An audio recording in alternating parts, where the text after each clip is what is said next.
Hello, everyone, and welcome back to Faction Wars, a New World podcast, episode number 14. It is Wednesday, March the 2nd, and I know what you're thinking. It's been a minute. Taylor, I haven't heard your sultry voice. Stephen, it's been a long time. It's been a while since I've heard you fumbling around the New World. What's going on? Not much, man. Happy that we're doing this again. Every time we do this show, I get excited all over again for a game that is quickly losing my attention. And I say that as a casual player.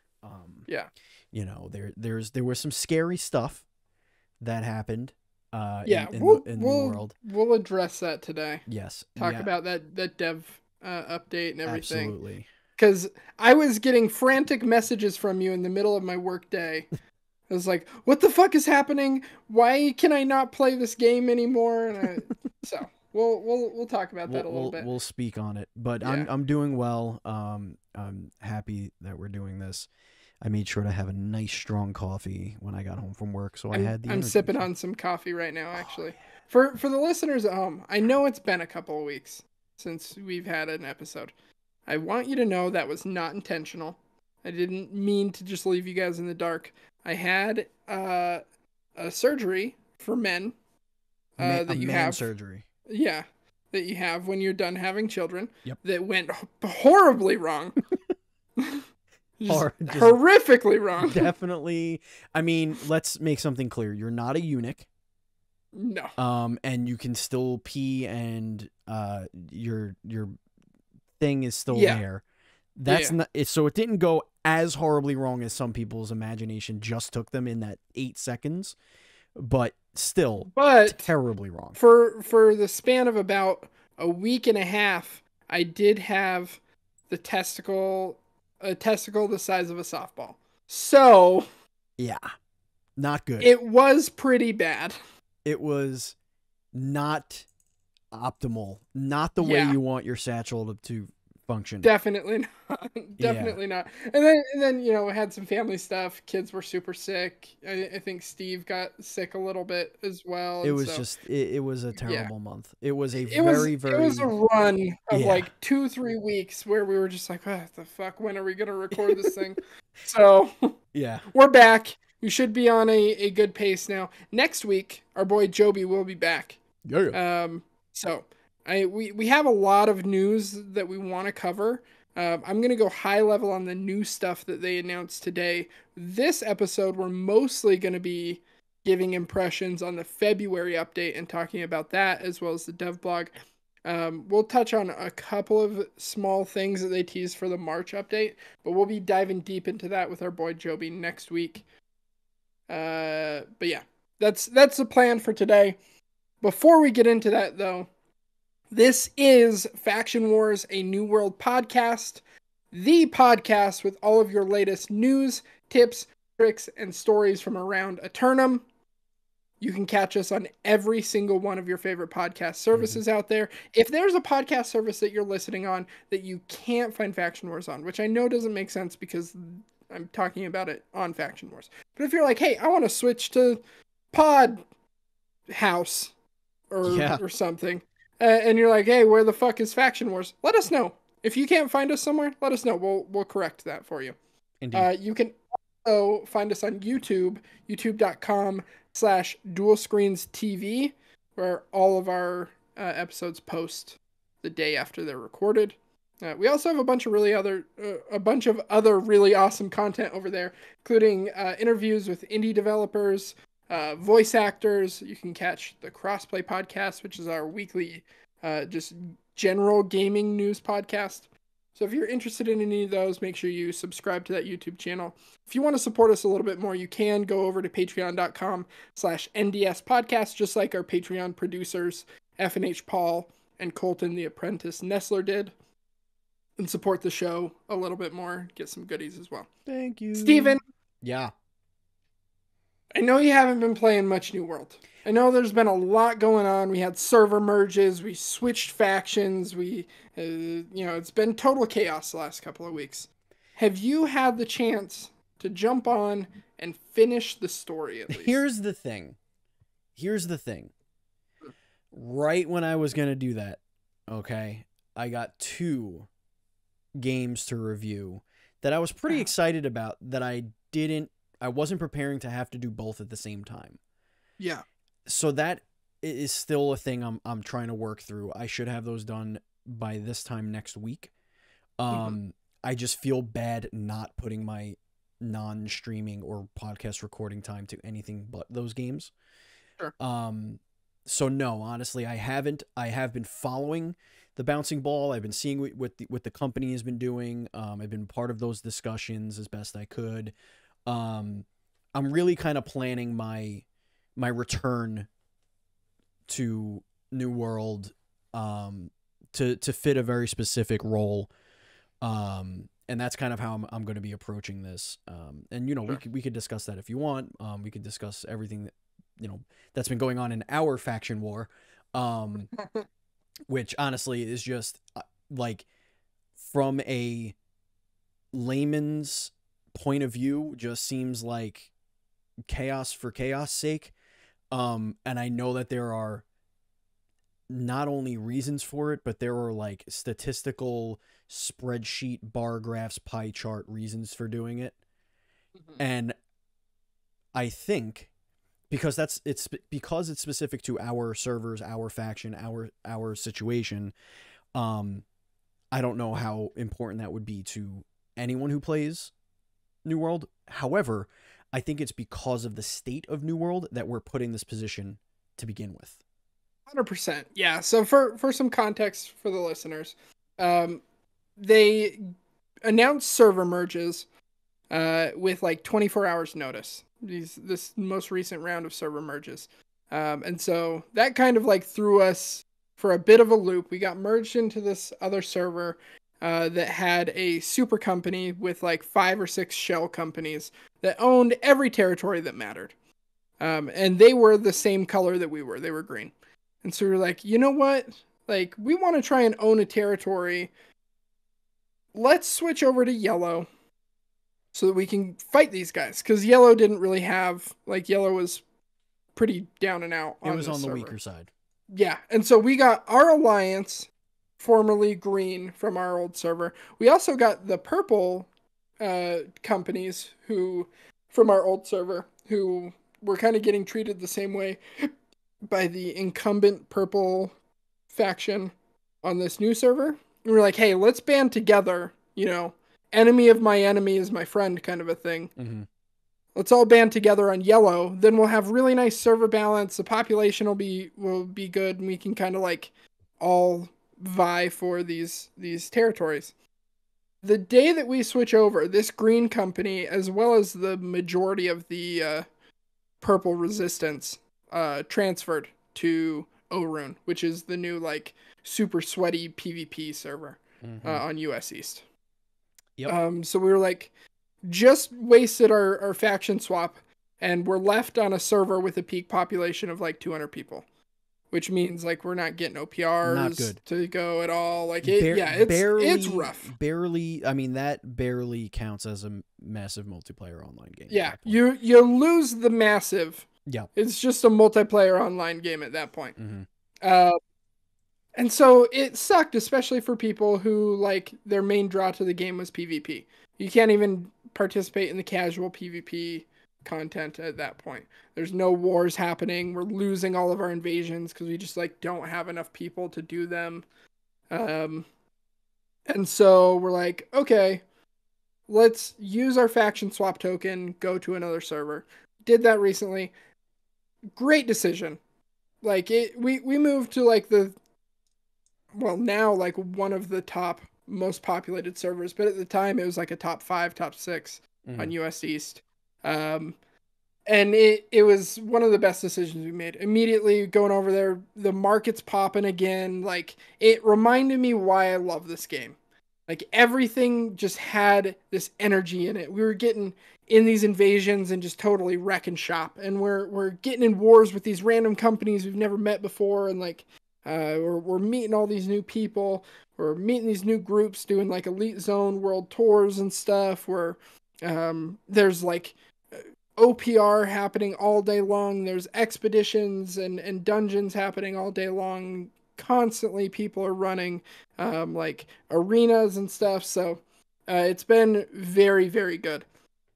So that was exciting. That's kind of the most recent update on our situation. But Yeah. New World as a whole has kind of forced our hand on this because we were left on a server that, by all intents and purposes, was dying after a merge.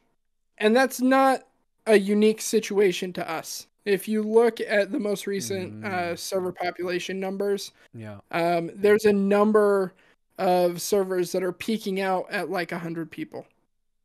Like I'm Mm, looking just on US East right now. There are 3, 4 servers, and I mean it's a little later on the East Coast, but it's not even midnight yet. Multiple servers that are under 6 servers under 150 people.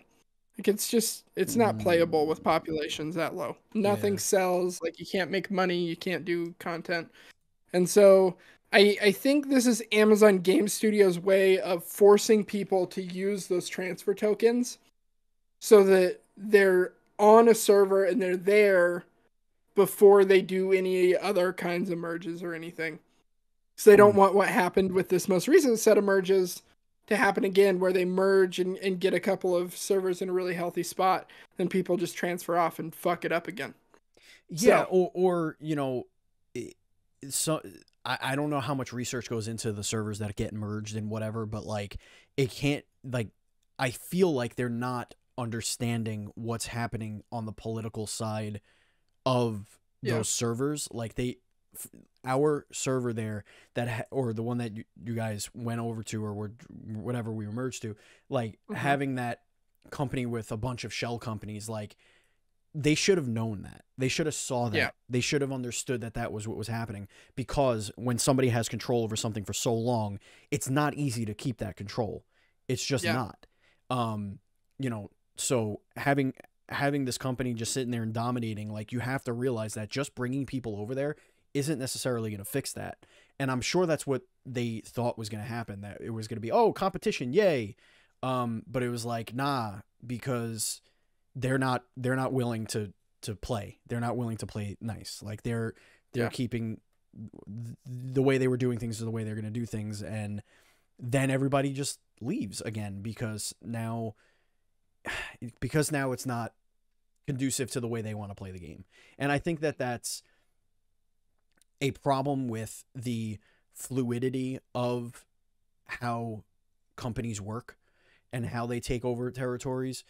Yeah. This is why, um, and I'm going to use this sacred term, with care Hmm. and caution. This is why games have server wipes. Yeah. And I think we're going to get to a point where there's going to be 3 servers in the United States for the time zones or whatever, Yeah. and they're going to increase the capacity because who cares? Hmm. And they're going to have to do that, and they're going to have to make maybe more territories more quickly so that more companies could be involved and not, have one massive company kind of all over the place. Like I like when the map Yeah. changes constantly. Like that's fun for me because I'm like, "Oh, well, it's not necessarily fun for me, but it adds a layer of challenge." Yes. 100%. So like I like that that's happening, because I'm just pretending that this is just the way the game is like it's not. I remove myself from the fact that there are human beings fighting for this territory. I just look at it as like, oh no, the game is doing a thing, I better adjust. Like Yeah. that's just how I play. And to get, to touch back on what I said in the beginning of the show, like I'm going to go into this game and I'm going to be little soldier boy and just collect and upkeep and help with money and keep to myself. I'm not going to participate in wars unless I'm going to be in one that is noob friendly and is like, just Sure. come along and we'll guide you through it, and like no pressure. Great, I'll do it. But like shit is getting too nerdy, and like I cannot keep up with the Yeah. lingo and all of that stuff. So it's kind of like, one of the things that you and I got into was like, the PvE is my part of the game that I really enjoy.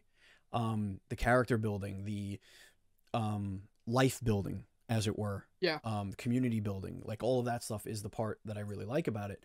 And then there was that dev update, and between most of my hardcore company members are into a part of the game I don't play, but also then they had that dev diary that kind of was taken out of context on that GameSpot article, if you want to get into that. Yeah, so I think it was Game Rant. They Game Rant, posted that's an what it was. Game article Rant, you're right. that said like uh, devs, New World devs planning on removing friction, which is something that they did say, scaling back survival and crafting content or something like that. I mean, It was I the can try tagline. and get the exact quote, because it's super super misleading. Like, Yeah, um, it was taken very out of New context. World will shed systems that are creating friction for players. That's how it is. And then when you read it, Yeah, the quote is talking specifically about crafting, uh, hunting, whatever, gathering, yeah, whatever, um, and other PVE things. Like, they didn't mention anything about PvP, yeah. and it was like, we need to reevaluate and go back into this. So we're like, oh. So the way I read it was, oh, they're gonna scale back on those things, on the importance of those things, on the Hmm. and so that the players, because they're players that are driving their success right now, are the U's of the world. It's not the casual.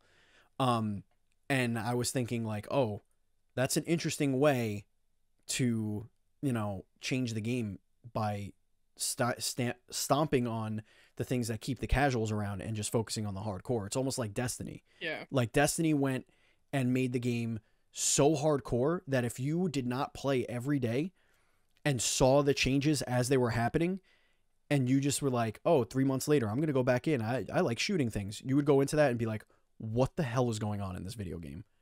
Yeah. And I was afraid that was what was going to happen in New World. Yeah.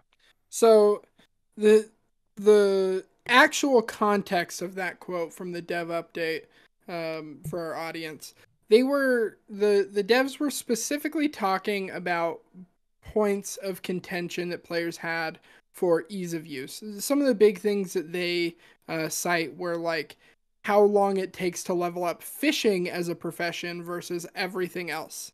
Right. They're like, hey, we understand that that takes way longer, or logging versus mining or skinning or whatever.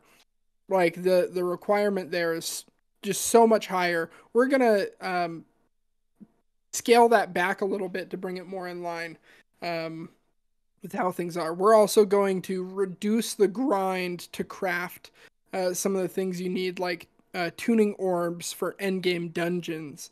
We're going to make them more accessible so that you can buy them every 3 days instead of every 7 days.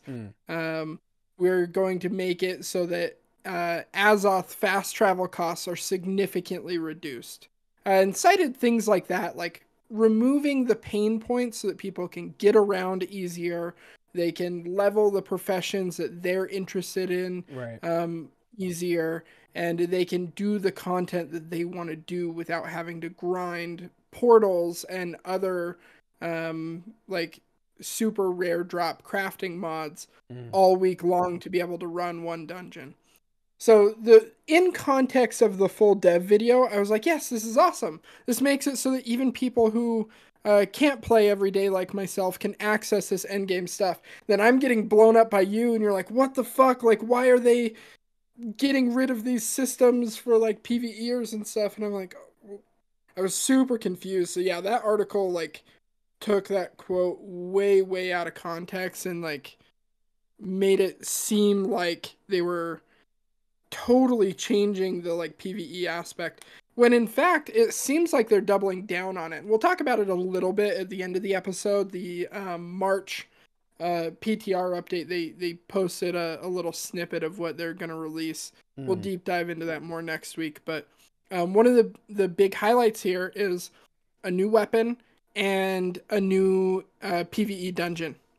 And so like they're continuing to double down on the PvE stuff, and they understand that PvE content helps create a healthier game all around. So I hope I was able to ease your mind. I know we talked about it a lot when you first saw that, but Yeah. it But seems that's like they're just important. making it. Yeah. That's important because like anybody who, because I wasn't the only one that saw that and looked at Mm-hmm. it that way.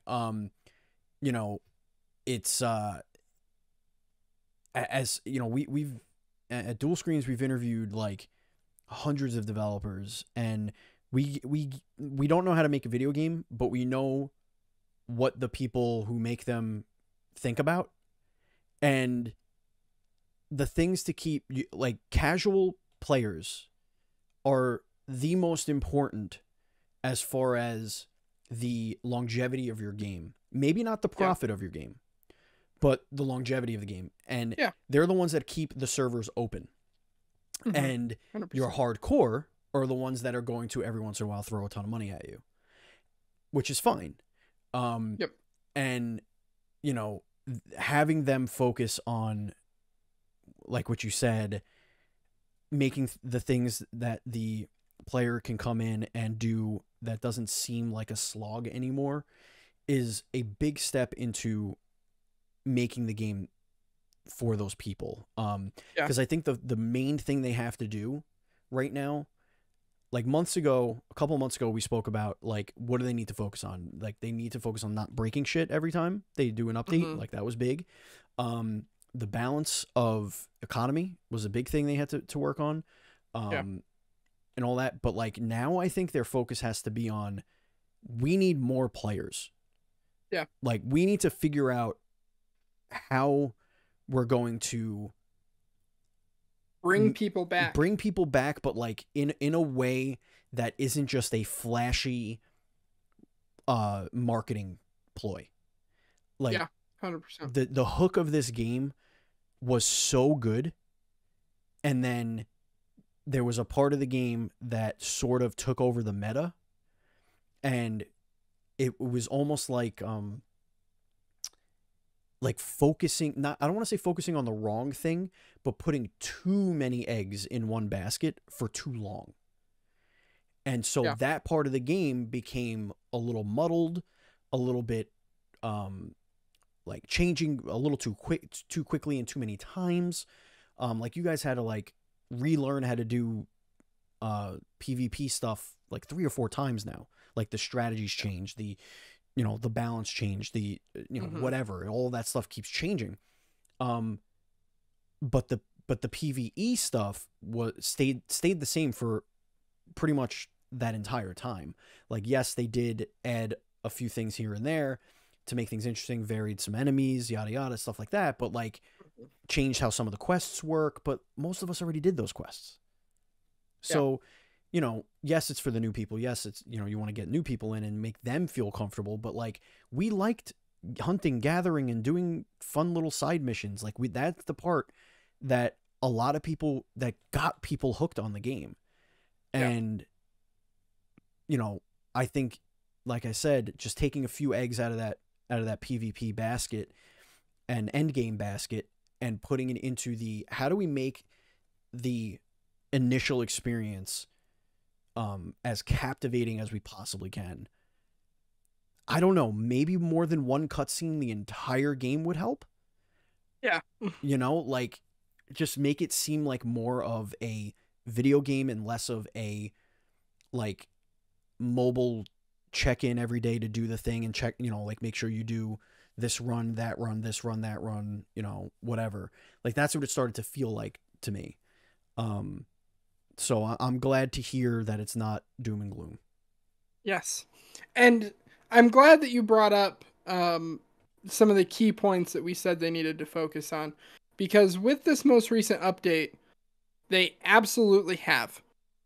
So I want to dive into the February update since we've had about a week with it now. Mm-hmm. And I want to go over some of these changes with you and how they're affecting the world. First and foremost, they put the update out. No major game breaking bugs so far. Incredible. A couple of features they said would work don't work, but it's not like we're losing something. It's not like they fucked up the entire game.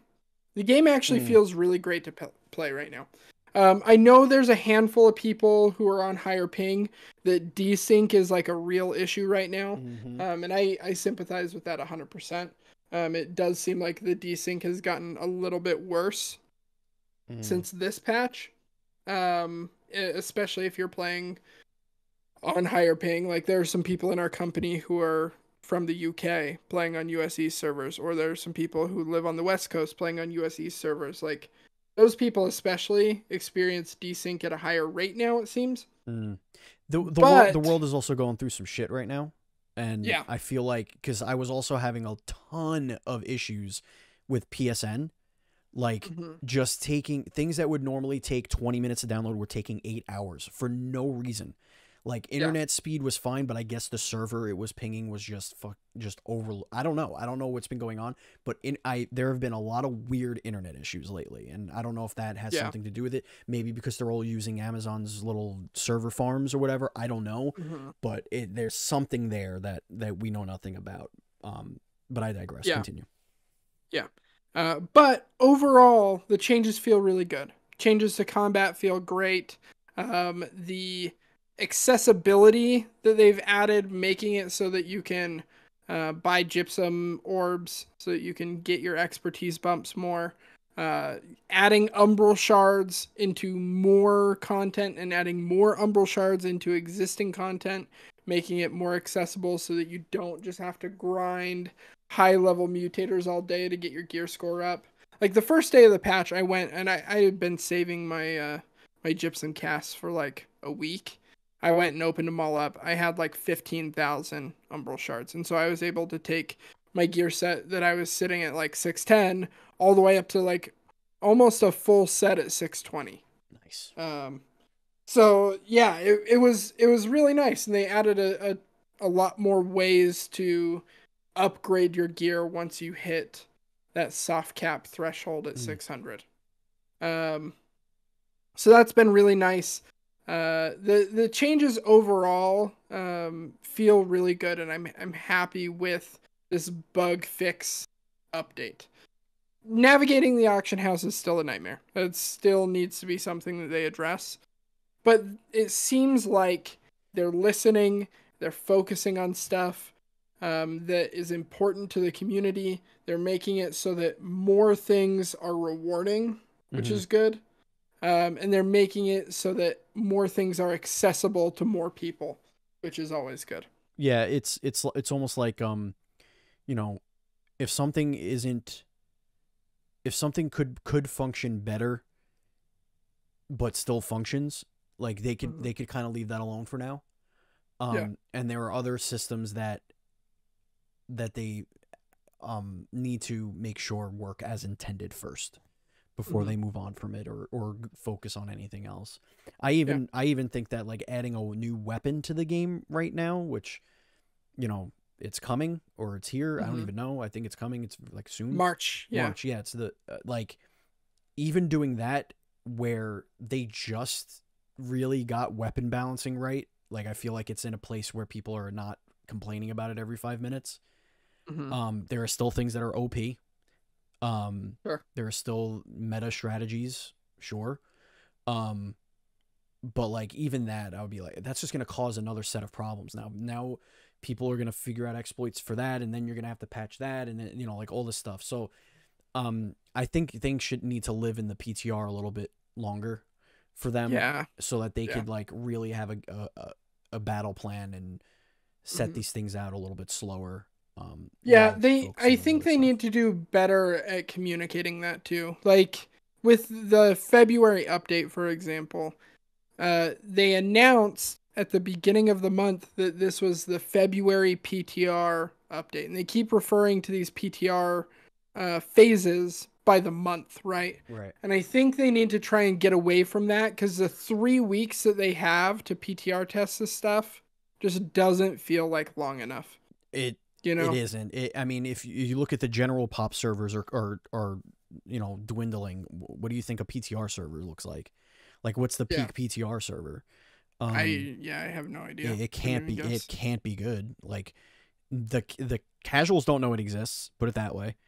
Hmm. So that's already segmenting what, probably like 40% of your players. Like I don't know. Or more, yeah. Yeah. So yeah.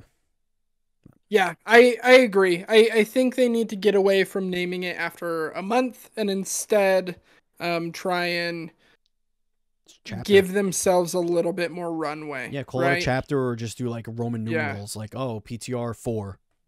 Yeah. Okay, cool. When is You it can even launching? do I don't like know. PTR 1.2.2, you know, Yeah, like yeah. who gives a shit? But get away from the monthly naming cadence cuz now people are expecting a big update every month.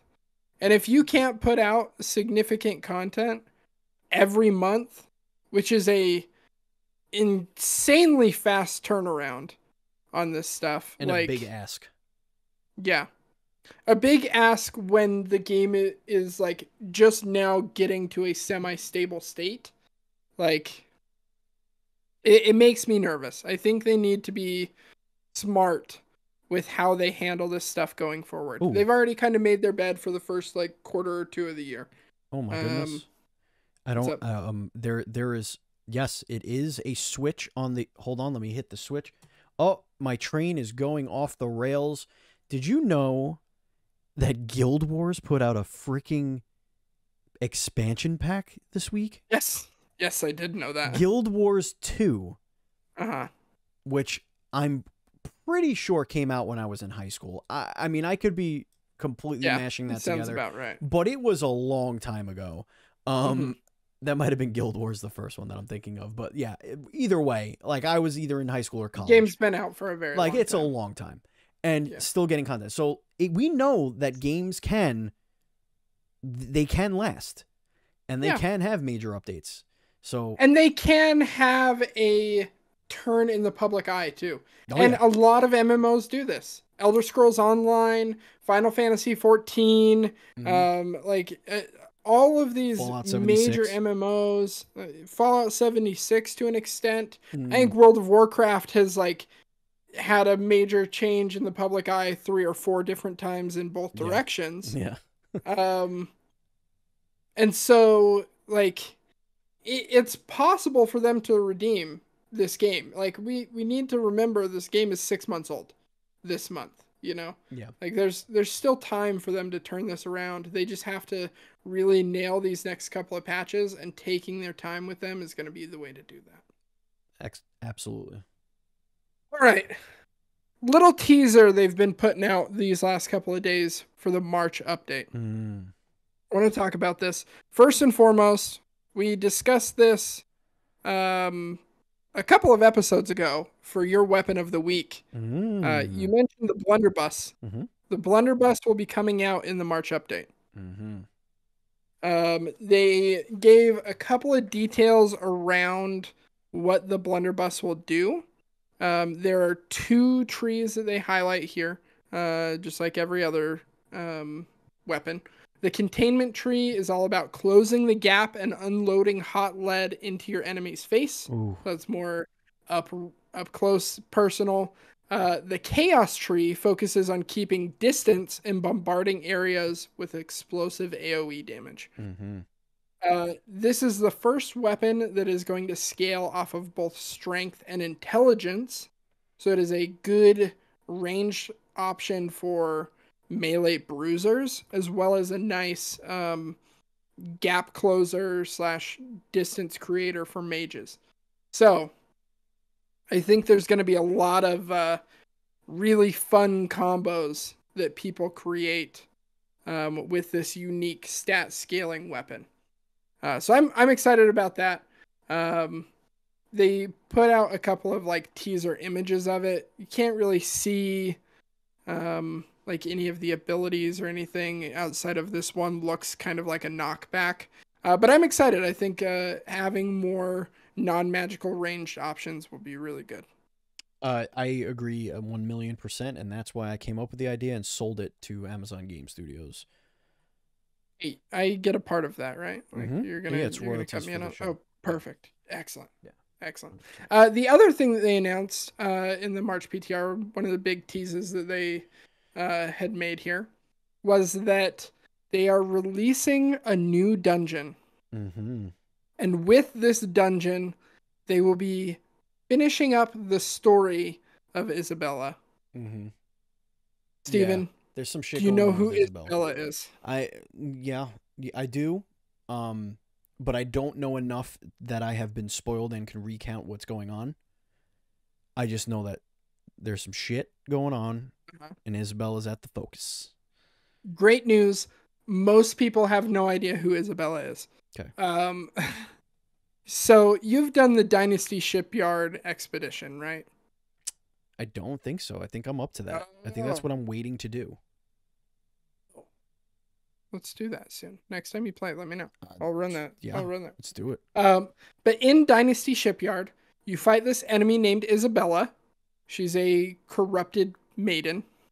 You get her down to about half health, and then she runs away. As far as I know, that is the first time that you see Isabella. Apparently, this entire storyline is about Isabella. Mm-hmm. I had no idea, personally. Now, hold on. Isabella is mentioned. There's a part of the quest where you're gathering or reading Isabella notes or something. Hmm. That I do recall. Yeah, she's mentioned in the lore notes a lot. Yes, and she has like a following.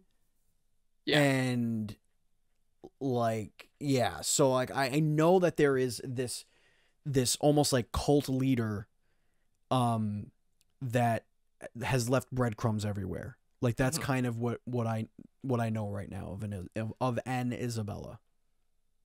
Perfect. Well, we're going to be finishing her story. With this, they are adding some new missions to the main story quest. So they're actually expanding that.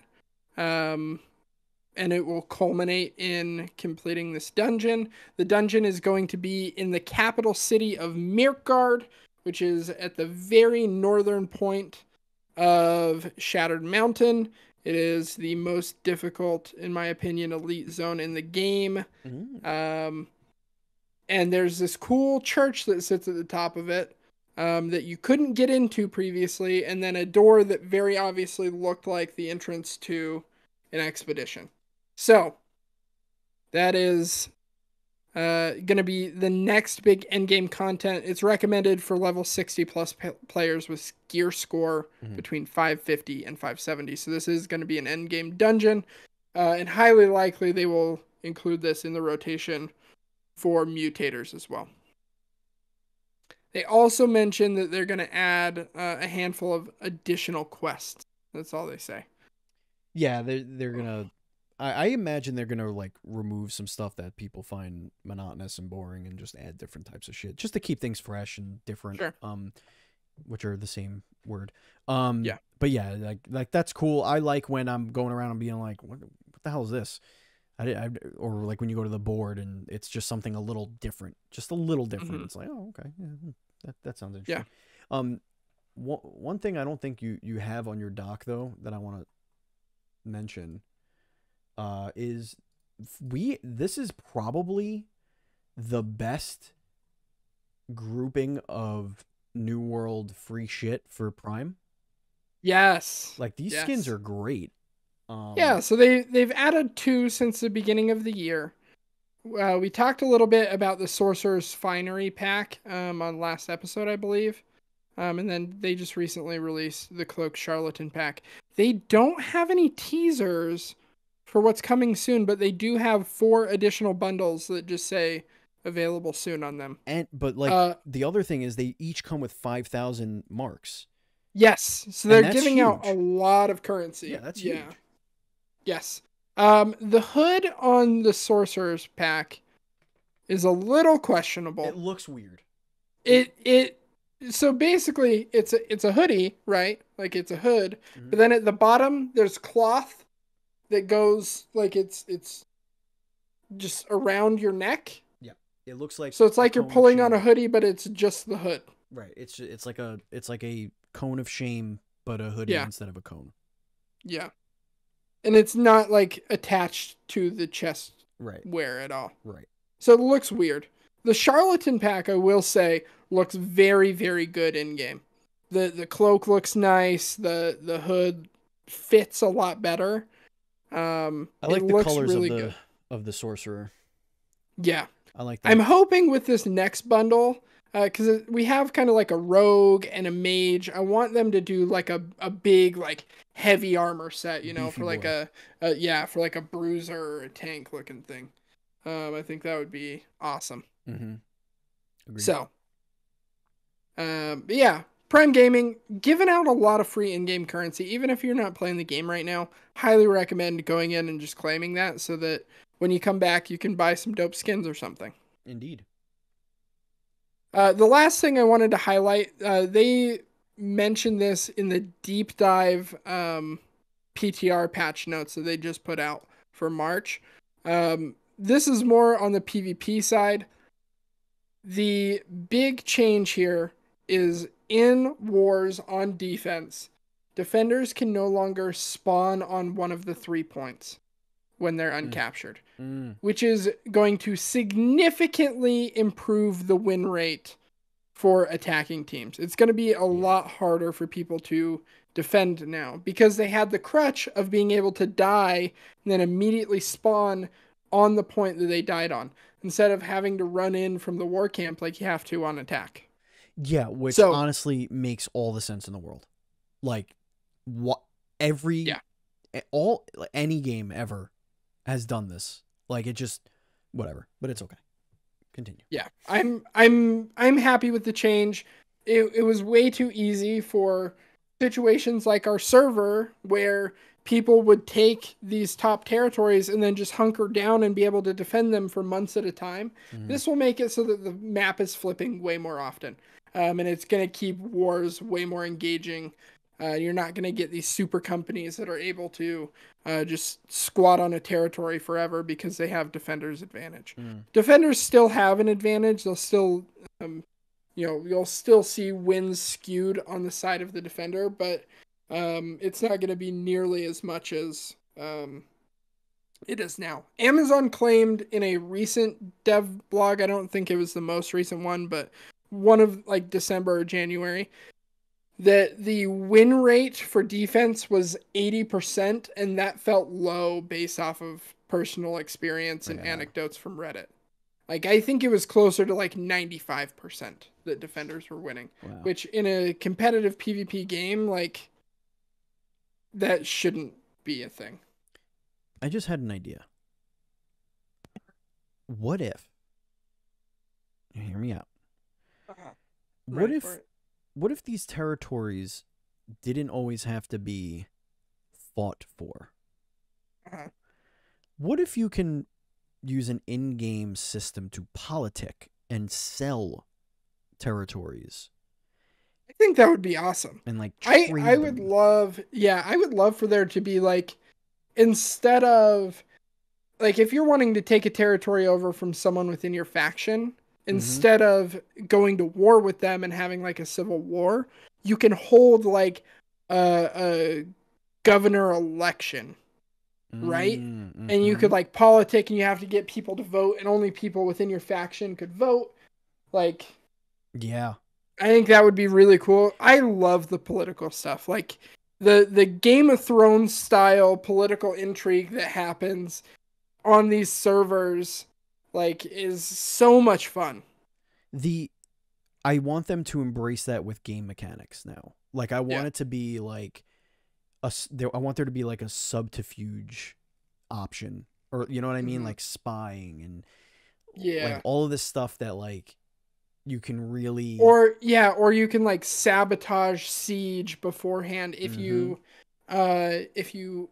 put enough influence in or something, and the defending team can't see what could potentially be targeted or whatever, and if they counter target correctly, then it gets negated, but if they pick the wrong thing, like, I would love more intricate systems like that that would allow for more like interesting pre-war politicking and posturing and stuff like that. Like, strategy and there's a lot of intrigue there. Yeah. Yeah, that'd be cool. But I think this is a step in the right direction. And they've talked about wanting to add ways to get rid of tyrants and stuff like that, even within your own factions. So I think they're definitely moving in the right direction. Like we said at the top of the show, they've got a lot of shit on their plate right now. There's a lot that they're going to need to Yeah, focus on, but yeah, yeah, yeah. overall, the like feeling on Reddit after this most recent update seems to have shifted a little bit. There's Mm. obviously still whiny baby boys on there. Sure, Um, sure. but I saw a lot of posts that I have not seen since the game launched that was like, "Hey, AGS, thumbs up," like good job. Yeah. Which for Reddit is like fucking you should just, put that on your resume and quit now kind of a thing. That's it. The game has Like gone gold. like yeah, Reddit gave me an attaboy. Yeah. I am the greatest developer kind of a thing. Yeah. It's, it's tough to do. Um but yeah, overall it feels like the sentiment is shifting in a good direction. Indeed. All right, Steven, let's drive it home here. Do you have a weapon of the week for I me? do. But Give it to me. it is not just a weapon to just Okay. throw into the game. Okay. This is a marketing extravaganza. Yeah. A collaboration, if you will. Oh. Yes. That's right. There is a other MMO that people say, "Oh, I'm just going to go back to this one because it's so much better." Yeah. Because it is. But I envision a collaboration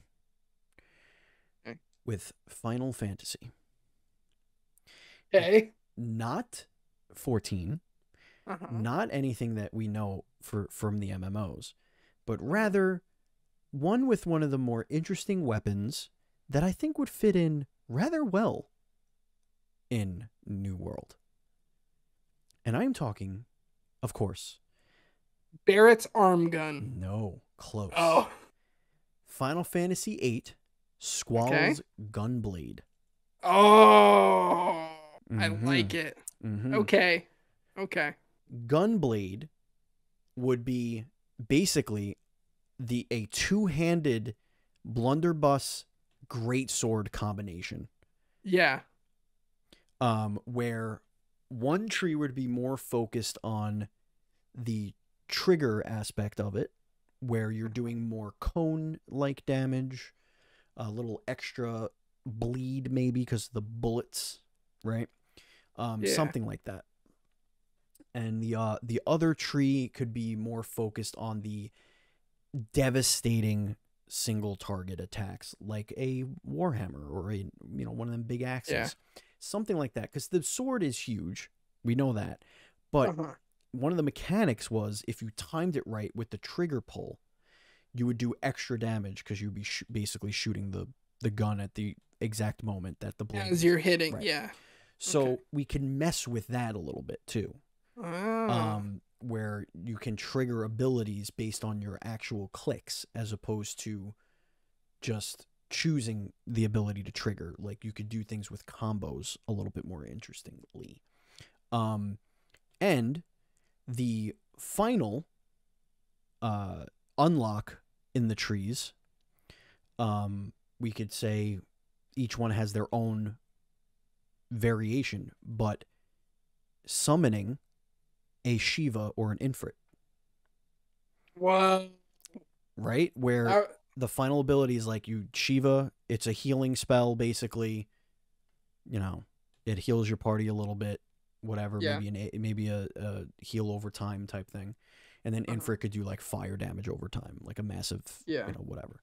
But like you could play around with it where you could bring those Final Fantasy VIII elements to it outside of just Gunblade. You could have these like other dimensional beings that are tied to the soul of the Gunblade, as it were, or something like that. But yeah, that's my weapon of the week. Or interesting.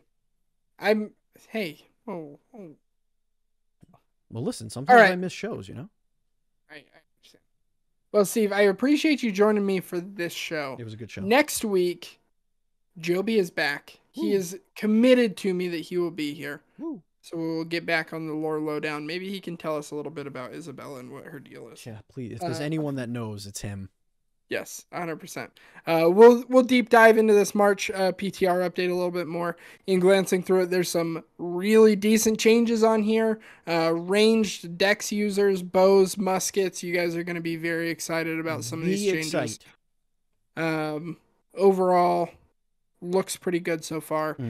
Thank you guys so much for joining us this week. If you liked the show, leave a like on it on YouTube or leave us a review on the podcast service of your choice.